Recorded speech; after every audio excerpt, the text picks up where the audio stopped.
धनबाद में बैठकर, साहेबगंज में बैठकर और कोडरमा में बैठकर घाटशिला का निर्णय नहीं लेंगे।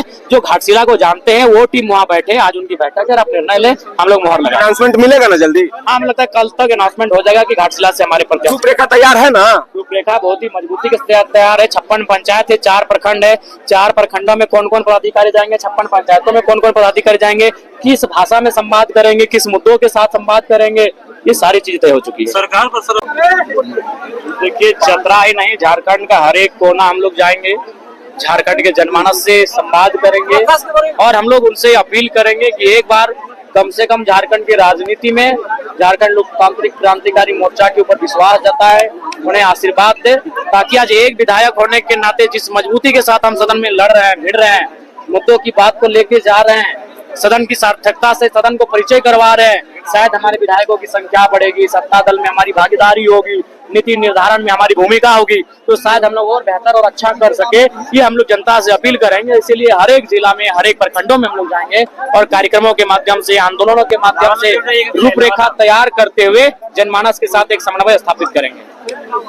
मिसाल जनसभा के साथ बालू का मुद्दा पर भी आप देखिए, बालू का मुद्दा हर एक घर का मुद्दा है और सरकार पता नहीं क्या उनको कमीशन मिल रहा है या फिर क्या उनको फायदा मिल रहा है, तो सिस्टमेटिक रूप से बालू का घाटों की नीलामी करने को लेकर, संचालन को लेकर कहीं ना कहीं प्रतिबद्ध नहीं है, जिसे खामियाजा राज्य की भोली भाली जनता को भुगतना पड़ रहा है। तो निश्चय ही विधानसभा के पटल पर इस बार भी बालू संबंधित जो मामला है वो मजबूत से 1950 में भी शेड्यूल कास्ट में था, 2000 में भी शेड्यूल कास्ट में था, आज वो शेड्यूल ट्राइब हो गया। तो उनसे आप ये सवाल करिए कि जो लोग 75 सालों में शेड्यूल कास्ट थे वो शेड्यूल ट्राइब हो गए, और हम तो आजादी से पहले कभी हम एबोरिजिनल ट्राइब थे, कभी हम लोग प्रिमिटिव ट्राइब थे, कभी एनिमिस्ट के नाम से जाने जाते थे। 1950 में सितंबर के महीने में जब शेड्यूल ट्राइब की लिस्ट इस देश में नोटिफिकेशन के तौर पे आई, तो बस हमें वहां से बाहर रखा गया। चतरा आज बखूबी समझ में आया, निसंदेह भविष्य में आपके माध्यम से कई दफा और समझा जाएगा और समझने का सिलसिला जारी रहेगा। लेकिन घाटशिला के लिए कोई बड़ा अपडेट? देखिए, घाटशिला को लेकर आज हमने बार बार कहा कि हम लोग अपनी पार्टी को लोकतांत्रिक रूप से चलाएंगे, और घाटशिला चूंकि कोल्हान में आता है, जमशेदपुर के क्षेत्र में आता है, इसलिए हमने कहा कि हम लोग हजारीबाग में बैठकर, धनबाद में बैठकर, साहेबगंज में बैठकर और कोडरमा में बैठकर घाटशिला का निर्णय नहीं लेंगे। जो घाटशिला को जानते हैं वो टीम वहाँ बैठे, आज उनकी बैठक है, आप निर्णय ले, हम लोग मोहर लगा। अनाउंसमेंट मिलेगा ना जल्दी? हाँ, हमें लगता है कल तक अनाउंसमेंट हो जाएगा कि घाटशिला से हमारे प्रत्याशी। रूपरेखा तैयार है ना? रूपरेखा बहुत ही मजबूती के साथ तैयार है। 56 पंचायत है, 4 प्रखंड है, 4 प्रखंडों में कौन कौन पदाधिकारी जाएंगे, 56 पंचायतों में कौन कौन पदाधिकारी जाएंगे, किस भाषा में संवाद करेंगे, किस मुद्दों के साथ संवाद करेंगे, ये सारी चीजें तय हो चुकी है। सरकार पर सर तीखा प्रहार किया, क्या लगता है सुधार होगा? सरकार, चूंकि हम लोग अभी विधायक है और दूसरा बात हम लोग ओपोनेंट में है, तो जाहिर सी बात है सरकार की नीतियां सही नहीं है, जनता के लिए लाभकारी नहीं है, और नीतियों को जनता के बीच उजागर करना भी हमारा कर्तव्य है। तो निश्चय अगर सरकार अच्छा काम करेगी तो नीतियों की सराहना होगी, अगर गलत कार्य करेगी तो नीतियों की आलोचना होगी। विकास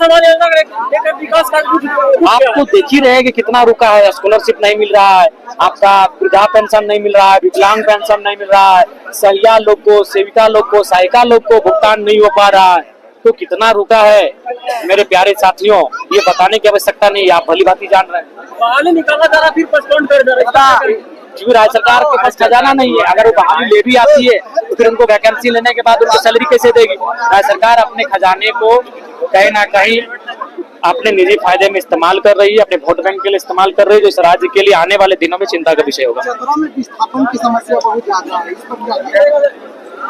देखिए, कई नेताओं के प्रयास के बाद मैंने अंतिम बहस किया कह सकते हैं विस्थापन आयोग पर, और विस्थापन आयोग की मंजूरी मिल चुकी है। अब देखना है कि कितने जल्द विस्थापन आयोग के अध्यक्ष और समिति का निर्माण होता है, उसके अनुसार कितना जल्दी कैसा काम होता है ये देखने की बात होगी। लेकिन फिलहाल विस्थापितों के लिए मैं हमेशा मुखर रहा हूं और मेरी मुखरता को मुहर भी लगी है, विस्थापन आयोग को मंजूरी मिली है। जी, उनका स्वागत है और हम लोग उनका अभिनंदन करते हैं। धन्यवाद।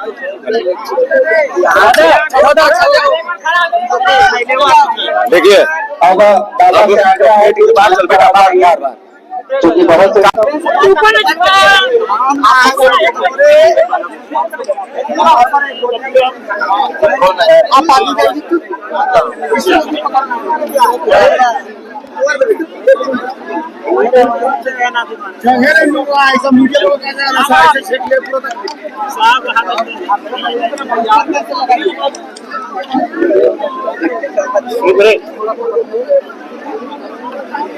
और डाउन कर लीजिए, सब लगा दीजिए, सब कोई। कितना पे रखते हैं रुपेश जी? थोड़ा ऊपर आप पूछिए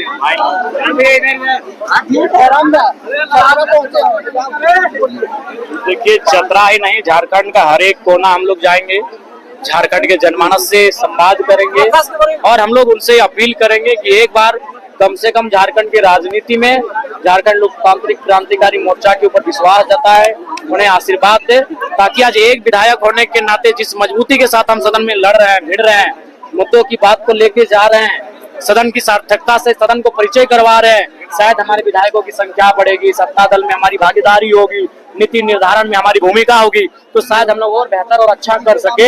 ये हम लोग जनता से अपील करेंगे। इसीलिए हर एक जिला में, हर एक प्रखंडों में हम लोग जाएंगे और कार्यक्रमों के माध्यम से, आंदोलनों के माध्यम से रूपरेखा तैयार करते हुए जनमानस के साथ एक समन्वय स्थापित करेंगे। चतरा में मिसाल जनसभा के साथ साथ बालू का मुद्दा पर भी आप बताएं।